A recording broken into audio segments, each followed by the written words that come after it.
Hello, beautiful people, and welcome to a Nilou Pre-Release. As usual, this is leaked. They're not always necessarily reliable. I will be doing a post-release. If you're pulling for meta reasons specifically, wait for the post-release, where I will be telling you whether I was right or wrong about specific things. This is just really getting ready for that. But don't take a decision the first day she comes out if the reason why you pull for her is because of meta reasons. I'm putting out this pre-release relatively late. The main reason for that is because I wanted to wait until we had actual Nahida leaks, because unlike Sino, where I didn't expect Nahida to really change the way you want to build his teams, I most definitely did expect Nahida to change the way you build Nilou's team. Baseline stuff, pretty high base HP percent Ascension, low base attack, but whatever. Normal attack, normal stuff, whatever, nothing crazy. Charge attack is a double hit, so there's no like weird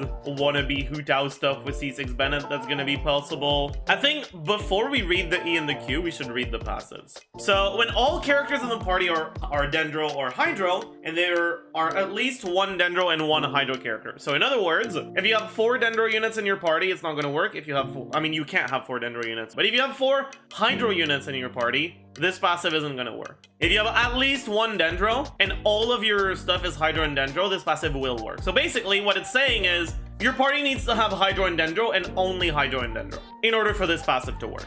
The completion of the third dance step of Nilou's Dance of Haftkar will grant all nearby characters the Golden Chalice's bounty for 30 seconds upon its completion. This is her E. Basically, when you do her E, you'll get this bonus. What the bonus does is it increases the EM of characters that take Dendro damage. This should work on the self-damage from Bloom, so it should be pretty easy to trigger. Also, triggering Bloom reactions will create bountiful cores instead of Dendro cores. This is the important part of the passive. So, usually when you trigger Bloom, you generate a seed on the ground. Right? It's there. It lasts there for like 6 seconds, and then it goes poof. When you activate this passive from Nahida for the next 30 seconds, instead of doing C's like that, they're going to be bountiful cores, which effectively are the same thing, but with a main difference that instead of taking 6 seconds to explode, did I say Nahida? I mean Nilou. I'm sorry, YouTube. But yeah, so the main difference is that, so instead of it being 6 seconds, it's like half a second. And they have a larger AoE, and that larger AoE is actually quite a bit larger. And then you've got a lot of other not that relevant stuff that basically, if you change your party after creating a bountiful core, or after getting the effect, you lose the effect. You can't trigger Burgeon or Hyper Bloom with them. They share a limit with the Dendro cores. This stuff doesn't matter that much. Effectively, Nilou on your team will make it so that all of the blooms that are generated by your party members after you've triggered this passive will basically explode almost instantly.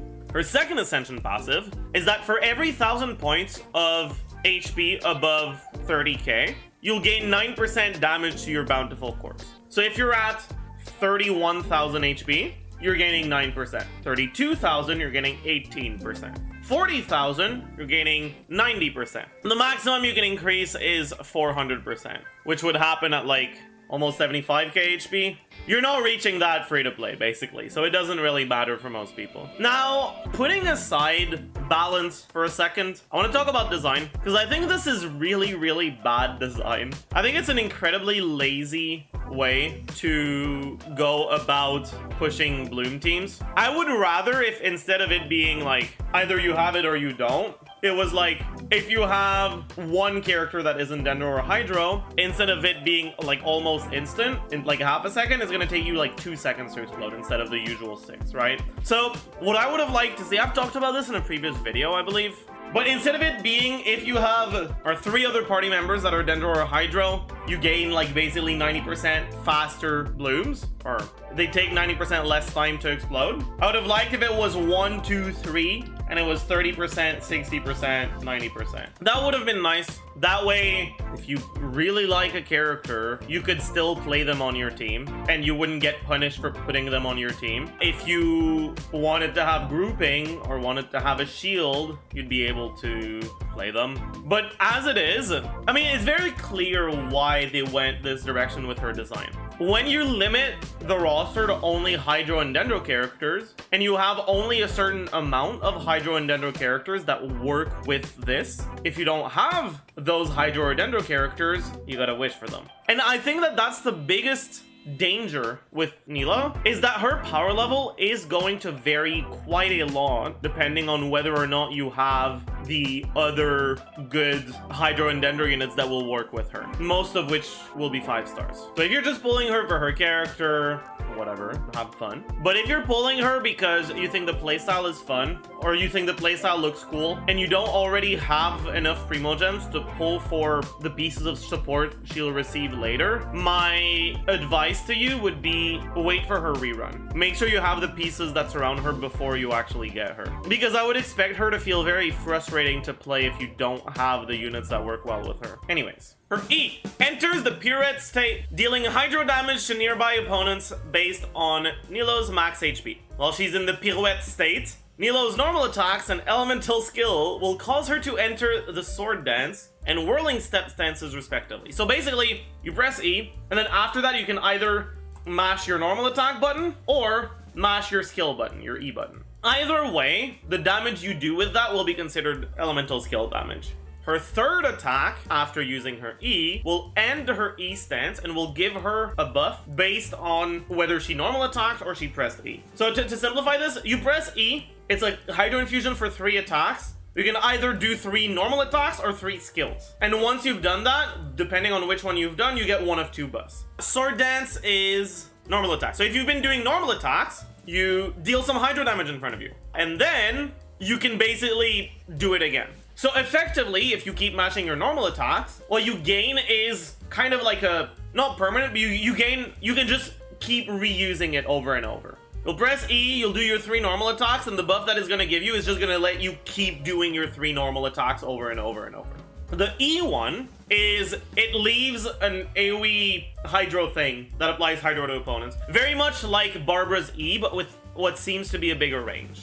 So, in other words, with her E, you have 2 choices. Either you use your normal attacks, and what your E gives you is basically a Hydro Infusion with HP scalings. Or you use your E, and what you get is 3 hits, and then a kind of like a Barbara E. Now, her Q begins the dance of a faraway blah blah blah. She deals AoE Hydro damage, and then enemies hit, take another instance of Hydro damage. So, I forgot to include the Constellations, so we'll do them now. C1, her dance of that will be increased. Luminous Illusion damage is increased by 65%. Tranquility Aura duration is extended by 6 seconds. Luminous Illusion is the last hit of the normal attack E. Tranquility Aura is the Barbara-like thing around her from the elemental skill. The 65% damage is good, but it's only to one of the hits. If you play her in Vape, though, that's 65% damage to the hit that gets vaped. So that's kind of nice. This goes to 18 seconds instead of 12 seconds, sorry, which is pretty good. It's a fine Constellation, nothing crazy. I'd say it's probably better for Vape Nilou than for Bloom Nilou, which is kind of funny. After character affected by the Golden Chalice's Bounty, which is the thing that she gives to her team after using E, deals Hydro damage to an opponent. That opponent's Hydro Res will be decreased by 35%. And then after triggering a Bloom, their Dendro Res will be decreased by 35%. Now, it does say affected by the Golden Chalice's Bounty, which means that this will only work if you're playing a Dendro and Hydro team. So you don't get the Hydro Res shred if you're playing her in a Vape team, basically. You'll basically always start below 0 for resistances because enemies generally have around 10% res, both to Hydro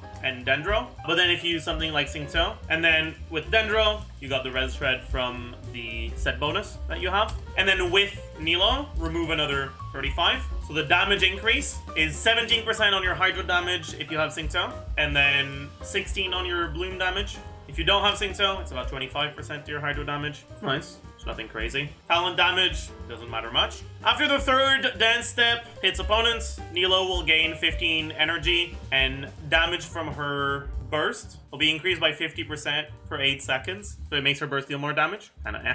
more Vape Nilou things, I guess. It doesn't do that much for Bloom because you just don't build a lot of crit. You do build a lot of HP, and this is damage percent. I mean, I guess it's fine for Bloom. Burst talent levels, which is okay. And then crit based on how much HP she has. Up to 120 crit value, which is nice. If you're wailing for her, that's like... I mean, we saw that you could get like up to 60, 70k HP, right? At 70k HP, you can probably get more actually. I didn't look at her signature. With her signature, how much do you get?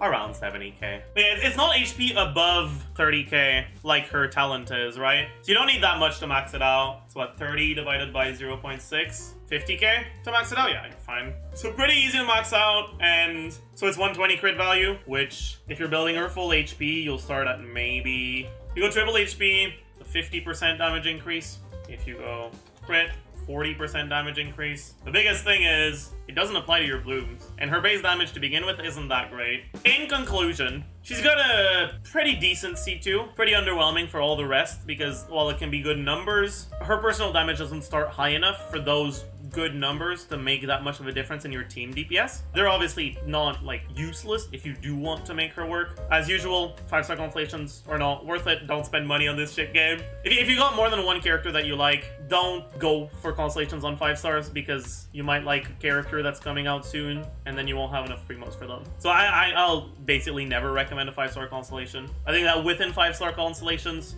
her C2 is like pretty nice, I guess. Nothing crazy even like within 5-star Constellations because it's good, but it's only good for her specific teams, and her specific teams are unlikely to be like the most popular and the most like played. But yeah. The personal damage difference when you play her in Bloom teams, if you were to go for HP damage crit instead of HP, is about 70,000 damage. However, you're losing a decent amount of HP, and that means that your blooms are going to be doing less damage. Now, your blooms are going to be doing about 4,000 less damage on each bloom. So, the damage you're gaining on your personal damage, right, the 70k, if you're triggering 17 or 18 or more blooms, then it's better to be on the HP build. Now, when it comes to bloom teams, what you'll notice is that they're not very good in single target because you just don't trigger enough blooms. So most of the time you'll want to be playing them in AoE where you can trigger blooms on multiple different enemies and effectively scale your damage up higher. And so when that's the case, then you will be getting more than 17 blooms per rotation, more than 18 blooms. Now, if you're playing solo Dendro, it's probably going to be with on-field Nahida, and she's applying Dendro more than 9 times if she's on-field. And if you're playing double Dendro with those two, you're applying it, right? Nahida's like at least 6, DMC's at least 8, there's at least 14. So if you're in AoE, it's double that, 28. So you effectively just end up triggering more blooms than you need to have the HP build deal more damage than the HP damage crit build overall. Now, I realize I've been taken for granted that people understand why Bloom is better AoE than it is single target, but I haven't actually explained why.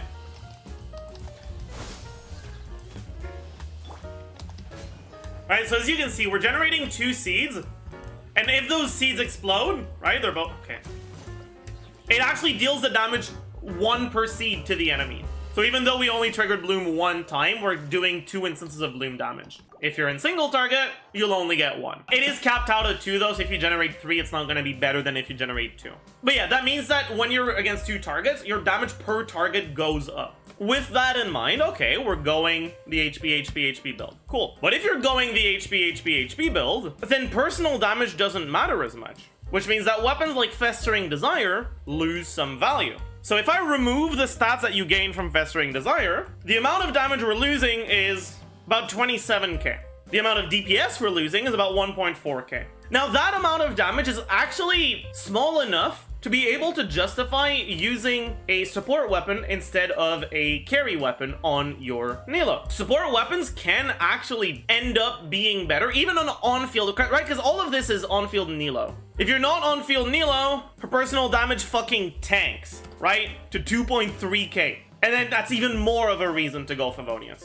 The point I'm getting at is, even when you build for her, like, quote-unquote damage, even if you're using her as an on-fielder, you're often better off using her on a support build. which is something that we'll get into more once we get to the artifact section. But it's important to understand these things because they're going to affect the kind of teams you want to play her in. Now let's take a look at Hydro application stuff and Dendro application stuff. So we're very fortunate in the sense that we have Hydro units that apply a lot of Hydro. However, and this can actually be a really big problem, it's hard to fit them in Nilou teams. You look at something like Xingqiu, damn, so much Hydro. But how do you build your Nilou team? Well, you need to have Nilou. Now, Bloom damages your character, so you need to have healing. So that's Kokomi or Barbara. Ideally, Kokomi. Barbara can do as well, I guess. And then you need a Dendro unit. So that's 3 slots that are already taken by units that aren't applying that much Hydro. Unless you on-field your Kokomi or you on-field your Nilou, which are things you can do. But if you do that, then that means that your Dendro is off-field. And if your Dendro is off-field, they're not applying a lot of Dendro. And what happens when you have really, really fast Hydro and pretty slow Dendro?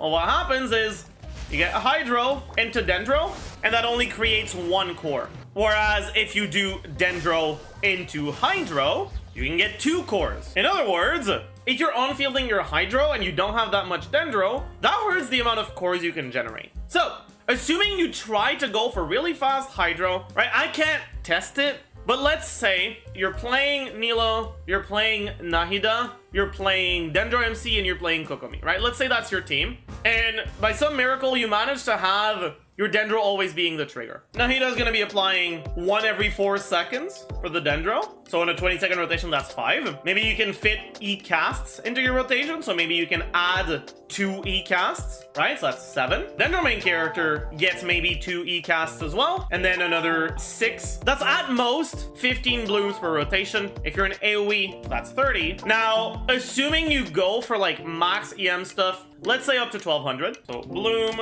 damage, 22k. Nilou buff, let's say she is at the 57k HP we had here. The total buff you gain is 243%, which means that your actual Nilou bloom damage before bloom damage with buff, you're reaching upwards of 30k on a full EM character. Now, if you're getting 15 of those, single target, you're getting 15 of those, wow, 400k DPR, that's a lot, right? Well, not really. It's good, but you also have to keep in mind that your Nilou doesn't really have any personal damage. Your Dendro units are built full EM, so they don't have much personal damage either. And then you've got, let's say, an on-field Kokomi that deals an okay-ish amount of personal damage. And so you can expect your single target DPS to go in the like 40k-ish range, which is okay. The ceiling in AoE, though, is this times 2. And that would be your damage from blooms, and that is actually good. However, you need the enemies to be close enough that your blooms are hitting them both. But it's not just your blooms, because your blooms will have a large-ish AoE because of Nilou's passive, so it's also your application. You need your Hydro application to actually hit them all, which is going to be fucking difficult with Kokomi, especially because you can't bring any crowd control. You only have a Hydro and Dendro units. That's the biggest problem with theory crafting Nilou before her release, is that so much of this stuff is so like intricately linked to how consistently you can get your AoE to hit that it's really hard to draw a conclusion beforehand. Now, going with Dendro triggers isn't the only way to go. You can also go with Hydro triggers, or you can go with on-field Dendro triggers. Because of the thing we talked about earlier, where if you do Hydro and Dendro, you can actually trigger more seeds, then there is a reason to try to go for Dendro and then Hydro trigger. And it should be possible, right? I don't actually expect this to be how the team is going to play out most of the time. I would actually expect people to try to make a team like this, where you on-field your Dendro unit, you on-field your Nahida, and you have your Nilou and your Kokomi being the ones to trigger the blooms. So, how exactly does that end up working out? Well, your Kokomi can go on fully EM build, right? Alright, that's Pog. Your Nilou needs to be full HP though. So she's not really getting much EM on herself, so maybe she's getting like 100 from substats, which is probably more than what you'll actually get, but sure, let's be generous. Let's say you're gaining 200 from your substats. Like, it's not gonna change the conclusion, right? You're doing about 17,000 on your blooms, which is still reasonable actually, because even without any EM, because of Nilou's buff, your blooms are still doing a decent amount of damage. So you can get up to 19k. Let's say ish. That's like realistically, it's not gonna be that. Let's say 150, 18k, around that range, right? Between 15 and 20k. Now, how many applications are you getting? Well, Nilou applies it every 2 seconds, and it lasts for 12. Right, so that's 7 or 6. She gets 2 from this. That's another 2. So that's 8. Nilou gets 8. Kokomi gets about 10. So you're getting a similar amount, which is still around 450k. And in AoE, you're getting similar stuff. However, this lets you on-field your Dendro units, which is probably going to be easier to play. You're kind of running into the same results. This is from your blooms only, right? Keep that in mind. It's not the whole team, which means the whole team is going to be higher than this. One thing that is important to keep in mind is that this is always assuming that your character is level 90, because Nilou's buff and the EM buff multiplier apply to the base damage that Bloom does, and Bloom base damage is decided on your level. And if you're not level 90, if you're level 80, for example, you're losing a lot. These things are going to be the most straightforward way to play it. Double Dendro, double Hydro. I don't actually expect them to be the best teams, though. So let's move on to what you can do with on-field Nahida and triple Hydro. So Nahida, and then someone else. Now, unfortunately, I realize that I'm talking about Nahida a lot, and the reality is I need to. The other options that you'll have is to use Kole instead of Nahida, and honestly, I wouldn't recommend that. It's gonna be functional, but it's not gonna be very good.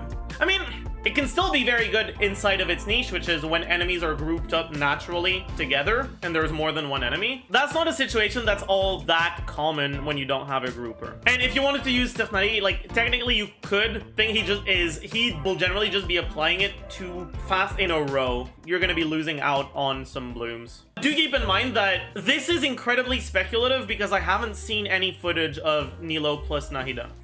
What I expect to be like a theoretical maximum. Realistically, with realistic rotations, it'll probably be a bit less. And then on top of that, in practice, people make mistakes all the time, me included. Actually getting a perfect rotation is really hard, so it will definitely be a lot less. These are kind of just to give you an idea of how the Nilou teams compare to each other when it comes to bloom damage. Don't extrapolate these numbers that I've been using to compare it to other teams, because I'm not applying the same rigor to this as I do when I calc team DPS and when other people calc team DPS. And also, assuming that in AoE your stuff doubles when you're not using Sing So is already not always going to be true, because not all of your abilities are going to be hitting all of the enemies. Just keep that in mind, alright? This is most definitely not a number you should be using to compare to other teams. Let's take a look at what you do on Nahida. Well, on Nahida, unlike the other teams we've looked at, if you're trying to build Nahida as a bloom trigger, she's a bloom trigger that is on field, so she actually gets her own buff. One of Nahida's passives is that your on-field character gains elemental mastery. Now, we haven't been able to add that to what you get before because your on-field character was not the one that was getting the procs. But in a team where you use Nahida plus triple Hydro, then yeah, your on-field character is the one that is getting the procs. So, still getting triple EM, still getting about 100 from substats. For now, we're gonna stick to Sacrificial Fragments, Hydro Resonance, the passive from Nilou, and now here, instead of 180, because she's solo Dendro, it's gonna be 230. You're gonna want to have a Deepwood set on your team, but because Nilou's not doing much personal damage herself, you can actually just put her on Deepwood if you need to. Or you can put Kokomi on Deepwood, because she's also not doing that much damage when you don't play her on field. And then you also get Nahida's Elemental Mastery Ascension and 200 Elemental Mastery from her passive. Oh, that's a lot of EM. This might not necessarily be the best thing. It's very possible that you'd perform better if you went EM damage crit on Nahida and just focus on her personal damage a bit more than her blooms. Okay, amount of application. So Nahida is gonna get, because she's on field, and if we're using Sac Frag, you're using your E, and you can get a Sac Frag proc. So usually when you play off-field Nahida, you'll get one E and then maybe you'll get a second one when you swap back into her. When you play her on-field though, you can use your E whenever it's available and it has a 5-second cooldown, so you can use it 4 times per rotation. It's more gonna be like 3.5 because it's got a cast time and you're not always gonna cast it exactly when you need to. But let's say 5 and you're on a 21-second rotation or something. Whatever, it doesn't really matter. Or sorry, 4.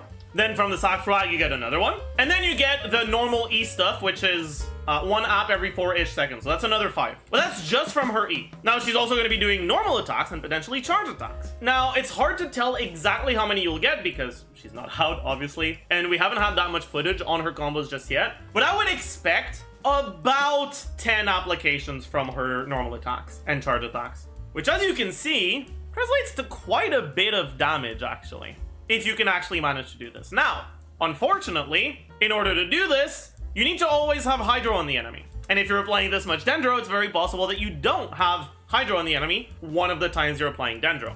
But the rest of your team, what are they getting? You're getting 80 from Resonance, maybe you're getting 100 from Nilou's passive, and maybe you've got 100 average on your substats. But as you can see, it's about half. And if we go back to what we talked about earlier,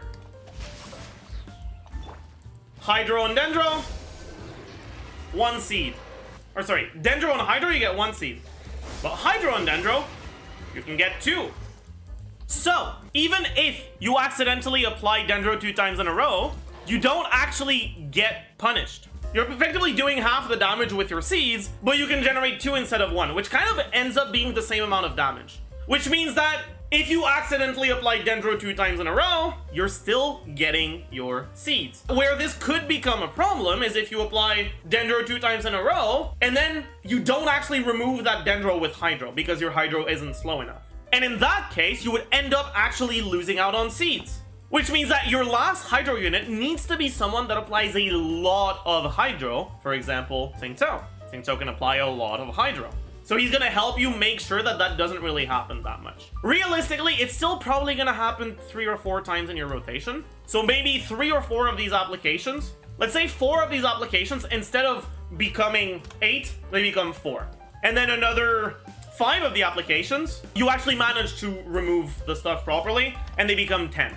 You'll effectively end up with about 30k DPS in single target from your Bloom Seeds, and about 60k in AoE from your Bloom Seeds. That's a lot, because you're building Nahida full EM, but Nahida is actually a unit that scales directly with EM, right? Her motion value has an attack scaling and an EM scaling, and she also has a passive that converts some of her EM to damage percent and crit. And your Hydro units aren't built for EM. Your Kokomi can wear Clam or Tenacity. Your Xingqiu can be on a 4 emblem set and actually have personal damage. But this is actually kind of a lie, because your fast Hydro application is from Xingqiu, and Xingqiu is not AoE. Which means that for this one, I actually kind of lied. You're not actually getting twice the amount of applications. You're kind of getting like this as the baseline, and then the rest is basically just like you just end up getting more of these. Let's say you're getting like 20. But yeah, so because your Xingqiu application isn't actually AoE, then it doesn't actually get doubled. Let's get to the conclusions from these things.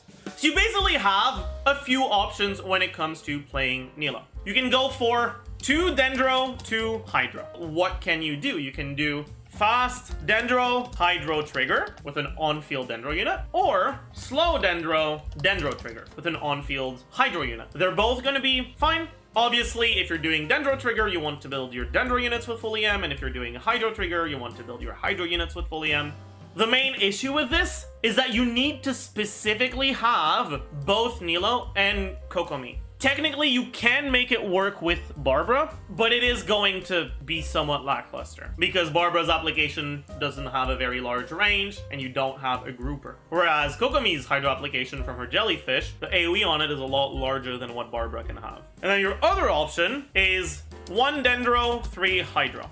And that lets you have fast Dendro, Dendro trigger with an asterisk, because sometimes your Hydro units will be the trigger. But like we covered, it's not actually that big of a deal, because even if you don't really build them specifically for EM, they'll be doing about half the damage on the Bloom Seeds thanks to Nilou's buff. And because it lets you get 2 if you're Hydro trigger, you don't actually lose damage. But the point here is you can generate more seeds, because since you're going for a fast Dendro, you're either generating 1 seed per Dendro app, but because you have fast Dendro app, that's still a decent amount of seeds, and they all do basically as much damage as a seed can do. Or you're generating 2 seeds and they don't do as much damage, but it's a lot more.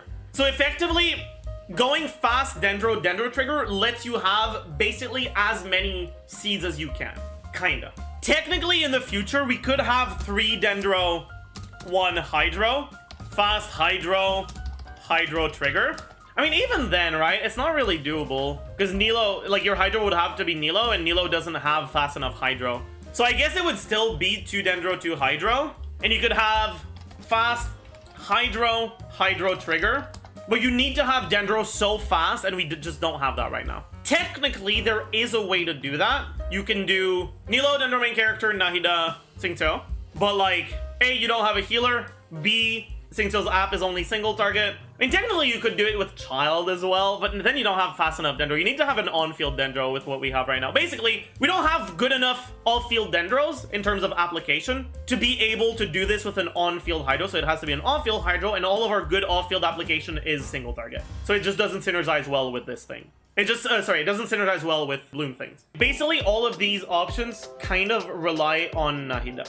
Let's quickly cover the ones that don't need Nahida. So, fast Dendro, Hydro Trigger, you kind of need Nahida because you can't really get fast enough Dendro without her. Now, slow Dendro, Dendro Trigger, I mean, that's not even necessarily true. That's not actually true. Okay, technically you could do this with Cole DMC.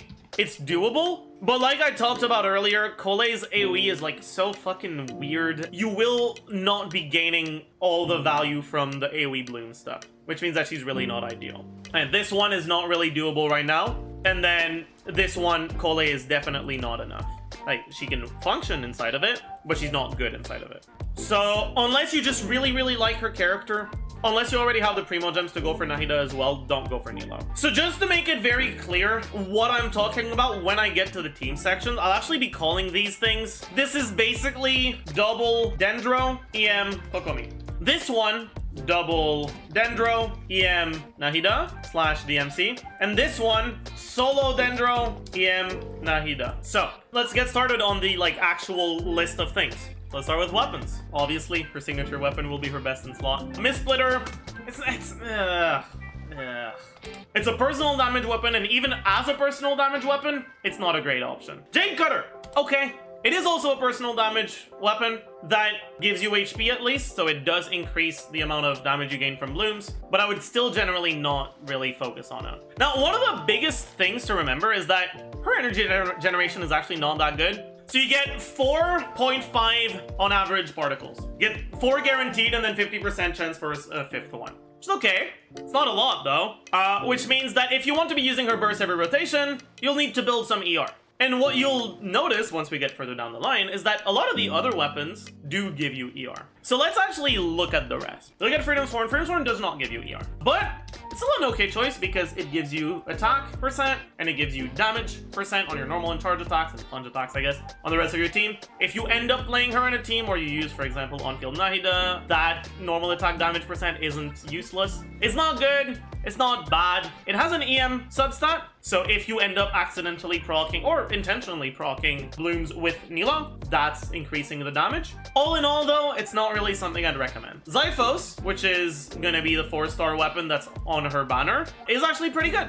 I don't think you should pull for it, but if you try to go for the key and you don't end up getting it, you get Xiphos on the way, it is something you can use on her actually. It's a good like hybrid between a weapon that gives her damage with the EM that it gives you because it is going to increase your bloom damage if she ends up triggering it, and a support weapon because not only does it give her ER, but it also gives her the rest of her team ER. However, right, the amount of ER that you gain is based on how much EM you have. And like we talked about earlier, you don't actually get that much EM on Nilou herself because you want your main stats to be HP. So it's not even, it's also fine. Because you just don't really get enough EM on her for the buff to the rest of your team to be all that great. Sapwood, good free-to-play. It has less personal damage than something like Festering, which is another free-to-play option that you can have. But in exchange, you get 100 EM to whatever character you want. Now, unfortunately, it can be pretty difficult to guarantee that the right character gets it because not only do you need to use a rotation that swaps from Nilou to your character that wants EM, but also you have to make sure that you don't pick it up accidentally with Nilou before you swap into them. And also, you have to make sure that the leaf doesn't spawn inside an enemy's hitbox where you can't pick it up. It's more like fine free-to-play because of those issues that you can run into. Festering, decent free-to-play. It's her personal damage focused free-to-play weapon, but like I talked about earlier, I don't think focusing on her personal damage is the best way to go about it. Iron Sting, technically it can be okay if you're going for a Hydro Trigger, but you very, very often have better options. Now finally, we got Sac, which is actually good because it gives you more particle generation, it gives you more flexibility in your rotation, and that's nice. And then you got Fav, which is very good because it's Fav, and Fav is broken. Now, unfortunately, because you want to be building triple HP, you won't be getting that much crit. That being said, you do stay on the field for at least 4 attacks. If you use your burst, which you probably will with Fav because you have a lot of ER, that can become 6 attacks. But you will need to be making sure that you have enough crit rate to proc it. Harbinger, bad. You're playing a Bloom team, you're self-damaging. You're not actually getting the Harbinger passive most of the time because you're doing damage to yourself. It's relatively easy to stay above 50%, but staying above 90% is hard. Here's how I would personally rank the weapons, all things considered. And do keep in mind, she's not released yet. It's very possible I'm wrong, and I'll be doing a post-release after she comes out, going over what I've said here. I would actually expect the key, obviously, to be her best option. And after that, and again, right, this is for Bloom Team specifically. After that, I would probably go Fav, and then Iron Sting. Then it's kind of a toss-up between a few options. Kind of depends on which team you end up playing her in. Because of the energy generation, Festering personal damage can actually go above Mistsplitter, which is kind of funny. But basically, right, you're getting a max of 2 stacks on Mistsplitter. So that's 12% plus 16, so it's 28% elemental damage. And you're getting 44 crit value. Festering gives you 24 crit value and 32% damage percent. So the amount of stats that you gain, it's not that much of a difference. And then you also have the ER. It does affect her Q, that is true. And so if you just do EE and then swap out, you're obviously gaining this 32 on her Q is 0. Point being though, in terms of personal damage, it wouldn't surprise me if Mistsplitter was like slightly ahead, but it's a fucking 5-star weapon, and you shouldn't be putting a 5-star weapon that is ever so slightly better than a free-to-play option. Especially a 5-star weapon that's as DPS focused as Mistsplitter that you can just put on someone else, right? So like, can it perform above it? Yes. There's no fucking way I'm putting it above though. And actually, above both of these would probably be Jade Cutter because it has an HP substat. Then, probably Freedom Sworn, then Xiphos Moonlight, then Sapwood, then Iron Sting. As a general rule though, stick to one of these 3 when it comes to Bloom teams. When it comes to non-Bloom teams, you'll have a few options. You can either just play her whatever, in which case Fav, Sac, and Jade Cutter, and Festering, and Mistsplitter are still pretty solid options. The key can lose some of its value, right? Because if you're playing her like that, I'm assuming that you're playing her on field. Because like, if you're playing her off field, why are you playing off field in a non-Bloom team? It's like, why are you playing her? I can understand wanting to play her and not having the right things to do a Bloom team, so you just play her as a carry because you like her and whatever. I'm not sure I want to be recommending using her off-field in non-Bloom teams. So when it comes to on-field in non-Bloom teams, you can either use her with Fav in a very similar way to how you'd use like Raiden, kind of, where she's focused on damage, but like she's also getting some value out of generating energy for your team. You can use Sac, you can use damage-focused weapons, kind of do whatever you want. Oh yeah, artifact sets. You'll have a few options. The main options that you want to be keeping in mind are 4-piece Deepwood and 2-piece TOM, 2-piece Flex. The reason for that is because her personal damage in Bloom teams isn't very good, which means that putting her on a set that you need to have on your team in Bloom teams, because you do need to have Deepwood on your team, putting her on Deepwood instead of another set doesn't reduce your damage by that much, but you're getting your Deepwood, which you need to have. And if no other character in your team can easily wear the Deepwood set, then that's what you'll want to do. Otherwise, if you already have a Deepwood user on your team, you do not want Deepwood. What you do want is more HP so that you can increase the rest of your team's Bloom damage. And then your flex option can be honestly fucking whatever. You can go 2-piece Heart of Depth, you can go 2-piece Wanderers if you feel like it. Kind of doesn't matter. Honestly, you could go 4-piece TOM if you'd like. You can have that 2-piece flex just be the other 2 pieces for TOM. And if you end up playing her with units that snapshot, she procs TOM by using her E. You then swap to a unit that can snapshot, use their skills that snapshot. You're gaining that attack bonus on that. But it's not that significant. And then finally, you've got the non-TOM options where you end up focusing on personal damage more. You can go for 4-piece Emblem. They're not stuff I would generally recommend, but if you don't have the TOM pieces and you don't want to farm for TOM pieces, then sure, whatever. So 4 Deepwood needed on team can be used on her. 2 TOM, 2 Fill, generally best. 4 Emblem, eh. Artifact stats! HP is best. That's it. HP, damage, crit, meh. It's okay. It's not bad. If you're in single target, going triple HP doesn't do that much for you because you're not getting that many blooms. But you're also not gaining a significant amount of team DPS by going for this, even in single target. and you're losing a lot if you're in AoE. So this is just not something I would recommend generally. You can go like HP / damage or crit, and it's the same reasoning.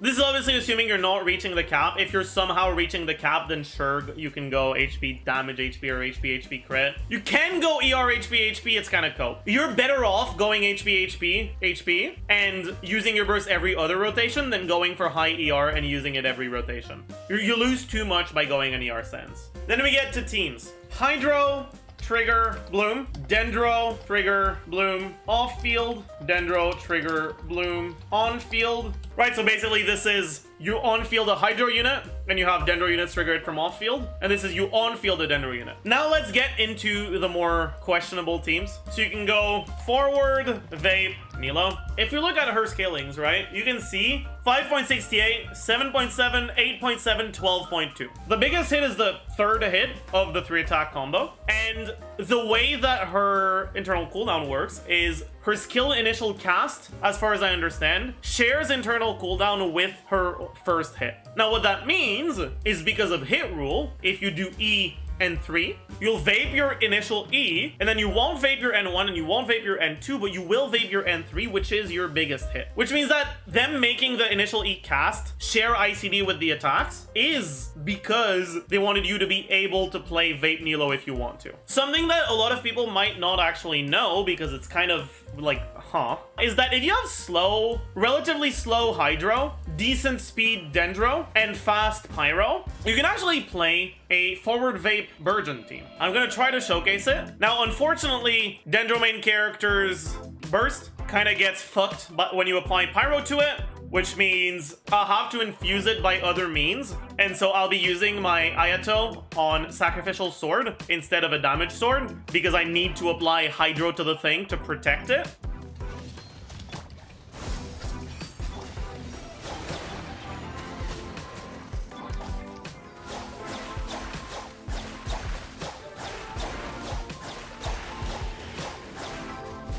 I'm not really getting any Burgeon procs.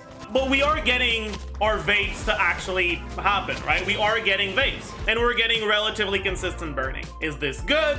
Not at all. Could this be good potentially with specific things? It could be. Nilou ain't it though. Because the ideal scenario, right, usually when you have burning on an enemy and you apply Hydro to it, you trigger Vape, but you don't get a bloom, which is why we're not getting Burgeon. However, if you're applying more than 1 unit of Hydro, if you're applying 2 units of Hydro, you can get both a Vape and a bloom, which then you could potentially use for a forward Vape Hydro unit with burning and Burgeon as secondary sources of damage. But obviously, because Nilou, as far as I understand, does not have 2U on her E, it is 1 unit, then this won't be a team that is actually good. It's something you can do if you want to play forward Vape. It's not going to be ideal though. And then finally, I guess you can have like Taser, which will work because Taser's a good core, but Nilou's not really doing anything that the other Hydro units wouldn't be able to just do better. So, as a verdict, Taser Nilou, no. Or Vape Nilou, no. Dendro trigger bloom on field, which is going to be Nahida. Good, but need Nahida and Kokomi, which is obviously not ideal. Dendro trigger bloom off field, decent, but want Nahida and Kokomi. Hydro trigger bloom, decent, but want Nahida and Kokomi. You can see the conundrum. In terms of how strong I expect her to be, as much as I've been very critical of her options so far, I do expect her to be strong. I think that, especially since she's being she's being released in the same patch as Cyno. I'd say that Cyno attempts to be an easy unit to play that just isn't that good. Nilou's design intent is very clearly not the same. She's based around blooms, and blooms by design are a lot better in AoE than they are in single target, which means that Nilou as a unit and her teams will be a lot better in AoE than they are in single target, which means that she's inherently somewhat niche in terms of what she does and where she's good. Because of that, if in her niche she was pretty meh, and then outside of her niche she was just dog shit, people would be quite dissatisfied with that. And so, just from a design standpoint, it makes sense to try to make Nilou actually good inside of her niche. And having looked at her numbers, having looked at how much bloom damage you can get in your teams, I would expect her to actually be quite good inside of her niche. I think that the only big issue that she will have is that she's not the only one that's good inside of that niche, but she is by far the one that requires the most different pieces of the puzzle that you might not have. You might not have Kokomi, and you definitely don't have Nahida right now. So when it comes to like how strong she is and like her pull value, I would expect her to be a relatively low value pull in general that could be a high value pull on specific accounts that already have the tools to make her work, or the primo gems to get the tools when they come out. In conclusion, pretty okay unit. Things are still heavily subject to change when on the Nahida front, which is obviously going to impact her because I would expect basically all of her best teams, all of Nilou's best teams to be centered around Nahida. But yeah, thank you for dropping by, and I'll see you guys around. Bye, YouTube. Oh, you know what's really funny, chat? On Nahida, if you use her like off-field thing, you want to do E.